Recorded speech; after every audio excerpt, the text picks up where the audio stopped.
So, I figure what the hell, I'm in the storytelling and rambling on mood. Might as well talk about a little bit of family history, I guess. I'm in that kind of mood, and and considering history was, the greatest, considering I did really, really well in history class and social studies and economics in high school. I'd say it's pretty well my strong suit, dealing in that kind of stuff. Well, I can't say economics. I did pretty good in there because the teacher was a dumbass, and he was a pretty good guy. He's just a dumbass. But yeah, so let's talk a little bit of my family farming history, I guess. So both sides of my family are it's very rich agricultural from both sides. It's just kind of funny that both sides of my family happen to own Alice Chalmers equipment. That's always just funny to me because growing up, you always hear stories about, farmers and, farmers marrying farmers, and one family's this brand and the other family's this brand, and are always at either jokingly at each other's throats or seriously at each other's throats. It all kind of depends. But yeah, and it's just kind of funny how my dad bought that D14 off of somebody that bought it off my great-grandfather, and then after he bought it, he met my mother, or my mother, they met and then bought, I can't remember exactly. But anyway, so I can tell, I probably know more history about my dad's side of the family than I do my mother's side. But anyway, so I guess I'll talk about my dad's side. So my dad's family, it was either I know it was my great-great-grandparents came down from, I know it was Nova Scotia, but I can't remember if it was great-grandparents or great-great-grandparents. I just know it was one or the other.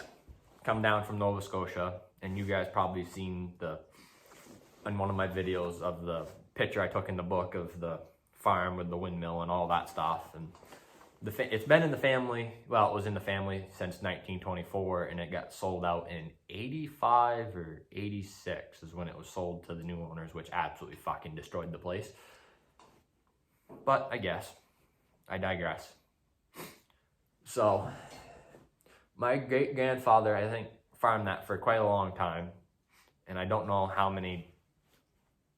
I just know that my uncle and my great uncle and grandfather farmed that or they didn't farm together, but I know that it was farm.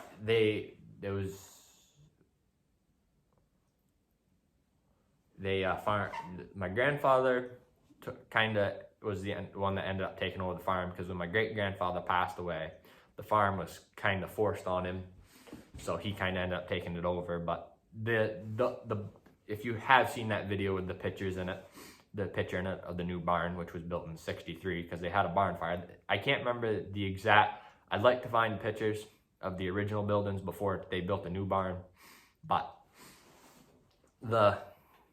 from what I've been told, the old barn was a big, massive motherfucker, and from I can't, but I know that my great-grandfather farmed with, I think, one or two tractors. I know that we still got the original one that he farmed with. I don't know if he bought it brand new, bought it used, or bought it what, but I know it used to have a loader on it, which was a WC.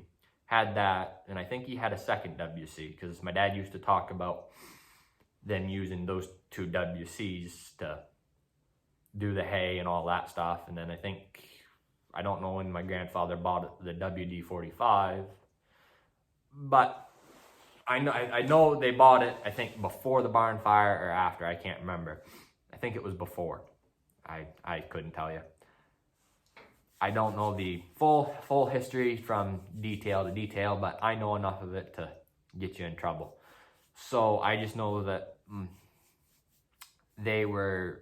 my dad always said that my grandfather liked to keep the farm within a 45 to 50 cow operation, which that barn, the new barn that was built in 64 or 63, I think it was 63, was a top of the line barn for, I guess, its era, because at that time you either had a tie stall, a stanchion barn, or I don't know how popular free stalls were then with parlors, but I know that parlors were a thing then. But my grandfather, I guess, was a pretty top of the line barn, considering the cows were in a tie stall barn and you had a parlor, a double four parlor, herringbone, I think it was what it was.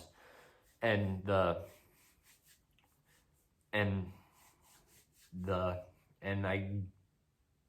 it was pretty top of the line. I guess for a few years there, they didn't really have they had a silo and a trench silo, or a pit or a bunker, whatever you can call it, trench silo. And we'd used to load that with corn salad in the big concrete stave silo, or upright silo, whatever, the upright silo. They didn't have an unloader for, I think, quite a few years, and I think finally my grandfather put one in. But and he never, and if you do go back and look at the video, I can't remember what I called the video, but anyways, the picture was in there. The barn didn't have a hayloft on it. He built a completely separate hay barn, which for that time period was actually pretty smart, considering at that time a lot of farms were trying to put up green hay and have it dry down in the barn to save the best quality of hay. So it makes a lot of sense that, instead of having the hayloft over where your cows are going to be, have it out away from every other building. So if it does catch on fire, you don't, lose your dairy barn and any other buildings that are close by. You just lose the hay barn, which would really suck if it's wintertime and that happens. Then you got to scramble to get feed. But anyways, so I know that the WD-45 and the two WCs at the time were the main tractors on that farm. They did everything. The WD-45 had a loader and a set of half tracks. And that thing did everything, and then they did quite a few. And then he bought and he never had a hay barn until he bought but we'll get to that in a bit.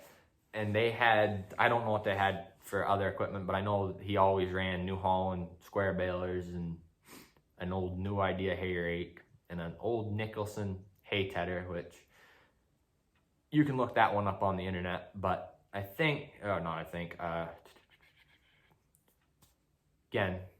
not really used to talking to the camera, so I'm just trying to force myself to do it, so I'm all over the place. But they didn't have a big line of equipment. I remember my dad talking about they used to have some, I can't remember what it was model-wise, but it was an International corn chopper, one row head. He got one with an engine on it, was no good. Or got one that was PTO driven, it was no good. So then he bought one with an engine, which was better, I think is how it went, or it might be backwards. Had a John Deere, probably 16 or 15A or 16A flail chopper. I can't remember the model numbers. But never owned a kicker baler. Always stacked on wagons, which I think is a lot better than running the kicker baler, if you ask me. Because fucking A, you break a bale, at least if you break a bale on a regular baler or you stack on the wagon, you can, catch it and save the bale, retie the strings maybe, and, still save the bale. Unlike a kicker baler, she gets on the pan and sets it off, or sets the kicker kicks it off, you're fucked. That's my opinion on those. And I remember, and he farmed that farm, or no, he did then in I think it was, and then my dad, because I remember I brought this up to my dad one day, asked about it, about why they never had like a D series on the farm, and my dad said something about, well, they did test out a D17 a long time ago. He said they tried it out, but something was, either the tires weren't loaded because it just didn't go good in the snow spreading shit. So they just said no. He just, I guess, decided not to. And you would think that the dealership come up for him to test it out. They was either bringing up the shit spreader for him to test out or the tractor. I can't remember which one my dad said now, but I think it was the manure spreader, and they just brought the tractor along too, because would have been right around the time, well, from what my dad said, it would have been right around the year vintage of my D17, so 60, mid to late 60s. And it just, he said it just didn't go good through the snow, so I guess never, you know, you would have thought that, you know, the dealership would have, you know, weighted that bitch down, you know, loaded the tires right as heavy as they go and had that, you know, tractor loaded heavy. And it, you'd have thought that my grandfather would have had tire chains on it, because that's all how he used to spread shit.